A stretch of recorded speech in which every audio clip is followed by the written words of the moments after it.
Olá galera, tudo bom? Primeiro encontro nosso, eu aqui, professor Ronaldo. Vou falar com vocês um pouco sobre polaridade e forças intermoleculares. Bom galera, eu já expliquei para vocês sobre ligações químicas, né? Falei sobre as ligações iônicas e as covalentes. Dei uma abordagem superficial sobre metálica. Se vocês tiverem dúvidas dessa aula ainda, mandem para mim, que daí eu tiro mais dúvidas de vocês. E a gente vai falar sobre polaridade e forças intermoleculares. Então vamos lá. Polaridade das moléculas. As moléculas elas podem formar polos. Como assim? Elas podem ter induções eletrônicas. Há elementos, que nem eu disse para vocês já nas aulas anteriores, que têm uma capacidade de buscar elétrons para sua zona proximal, e há elementos que têm a tendência de doar. Lembra da ordem do Fonselle e Príncipe? Fui ontem no clube brasileiro e só comi pão de hambúrguer, lembra disso? Então, essa ordem, galera, faz com que haja elementos que tenham uma força eletrônica muito grande, elementos que tenham uma doação eletrônica intensa. É característico dos elementos químicos. Isso é de acordo com a característica das moléculas. Por exemplo, vocês estão vendo no slide aí, uma molécula linear, tá? Com elementos iguais. Os elétrons ficam divididos. Tá? A carga elétrica ela fica dimensionada em toda a dimensão da molécula. Então não gera polo, a molécula é polar, é o caso do H2. E o HCl, que são também moléculas que têm característica linear, sobretudo há um elemento muito forte eletronicamente, que é o cloro de um lado, e um elemento muito fraco, que é o hidrogênio do outro, que tem a tendência muito maior de doar elétrons. Então os elétrons ficam subjugados ao lado do cloro. Há uma densidade eletrônica maior, molécula polar. Tá? Quem deduziu essa questão de polaridade e característica para nós, com intensidade, foi Linus Pauling, e nos deu esse conceito de eletronegatividade, que está aí no slide, olha lá. Eu coloquei pão húngaro porque só para ficar legal. Tá? Fui ontem no clube brasileiro e só comi pão húngaro. Vocês estão vendo aí no slide. E como que funciona essa questão de polaridade? As ligações covalentes, elas têm uma característica de polaridade diferente da iônica. Tá? A iônica você sabe deduzir com certeza quem doou e quem recebeu elétron. A covalente você tem um pouco de dificuldade para fazer esse dimensionamento. Então, por isso que é importante você lembrar do conceito de geometria. Tá? Não vou falar agora com vocês, mas lembre-se em dar uma estudada em geometria das moléculas. A forma geométrica dela define a característica, se ela é polar ou apolar. Tá? Então, dê uma lembradinha disso daí. Aí as moléculas que são polares ou apolares definem a sua característica e ficam bem evidentes com relação ao tipo de ligação que elas estabelecem. Tá? As moléculas orgânicas, elas também têm uma característica muito própria, a gente vai ver depois isso daí, tá? Para vocês terem uma noção.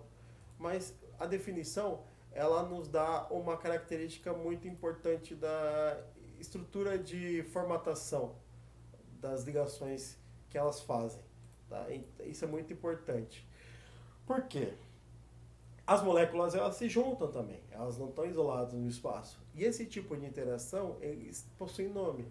Tá? Tem 3 tipos de ligações que a gente vai estudar, que são as ligações de hidrogênio ou pontos de hidrogênio, as dipolo permanente ou dipolo-dipolo, e a dipolo instantâneo, força de Van der Waals, dispersão de London, etc., que é dipolo induzido, que eu chamo. Tá? Dipolo permanente, dipolo induzido e ligação de hidrogênio. Vamos falar de cada uma agora então, vamos lá. Ligação de hidrogênio. Ligação de hidrogênio acontece entre 3 elementos, tá? Que são o flúor, oxigênio e nitrogênio, por isso que é grupo FON, com hidrogênio. É o caso do ácido fluorídrico, da água, da amônia, onde a interatividade é muito grande, a força de ligação entre essas moléculas é muito grande. Romper essas ligações é muito difícil. É o caso específico da água, tá? ela entra em ebulição a 100 graus Celsius. Tem que fornecer muita energia para romper essas ligações.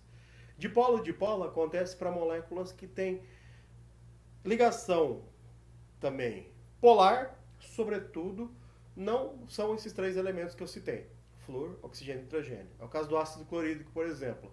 A interatividade é alta, mas não é tão alta quanto a fonte de hidrogênio ou ligação de hidrogênio. E a dipolo induzido, Van der Waals, forças de London, são ligações que elas acontecem por indução. Um exemplo bem legal é da lagartixa, olha lá. A lagartixa tem microfilamentos na pata chamada de setas.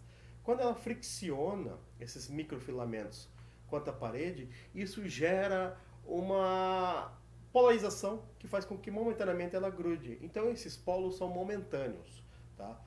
As forças de indução, elas são momentâneas. Acontece da mesma forma com as moléculas. Elas chocam-se no espaço, invariavelmente, e esse choque gera interatividade temporária. Tá? Forças de polo induzido são para moléculas apolares. Forças intermoleculares e ponto de ebulição. Bom, de acordo com o tipo de força, a gente tem o tipo de ponto de ebulição. Já citei a situação da água. Tá? Quando ela é aquecida, ela passa do líquido para o gasoso. E isso tem relação também com o tipo de ligação que ela faz. Tá? Ponte de hidrogênio é a ligação de hidrogênio primeiro, dipolo em segundo lugar, e as forças de indução em terceiro lugar. Tá? O tamanho da molécula também influencia nesse ponto de ebulição. Quanto maior for a molécula, que vocês estão vendo no slide, mais difícil é a ebulição. Tá? Então é assim que a gente expressa essa questão. Polaridade e solubilidade. Polares dissolvem polares. Apolares dissolvem apolares. Essa é a característica. Tá? Vocês vão ver que água e óleo são imissíveis, por exemplo. Porém, água e álcool são miscíveis porque o álcool tem um radical polar. Tá? A solubilidade ela cai de acordo com o tamanho da cadeia. Vocês podem ver aí, ó, moléculas orgânicas, quanto maior for a cadeia em relação à parte orgânica, menos solúvel ela se torna. E o sabão, ele tem uma particularidade. Ele tem um grupo hidrófobo e hidrófilo. Ou seja, ele tem um lado que é apolar e um lado que é polar. Então ele estabelece uma ponte. Ele é um elo entre a molécula polar e apolar. E por isso que a gente consegue dissolver graxa na mão usando sabão, por exemplo. Vitaminas também são lipossolúveis ou hidrossolúveis. As lipossolúveis, elas não têm moléculas específicas que fazem ponte de hidrogênio nas suas extremidades. Hidroxilas, aminas, elas têm característica mais apolar, enquanto as hidrossolúveis têm nas suas extremidades aminas, pontes de hidrogênio, que estabelecem esse tipo de ligação. Beleza, galera? Dúvidas, entre em contato com o Ronaldão, explore o ClassApp, mande muitas mensagens para mim. Vocês têm meu WhatsApp, tá? Busquem informações, dificuldades para fazer exercício, me busquem, tá? Estou aí à disposição, galera. Não esqueçam de estudar um pouco de geometria, que vai fazer a diferença para essa aula, beleza? Um abraço, fique com Deus.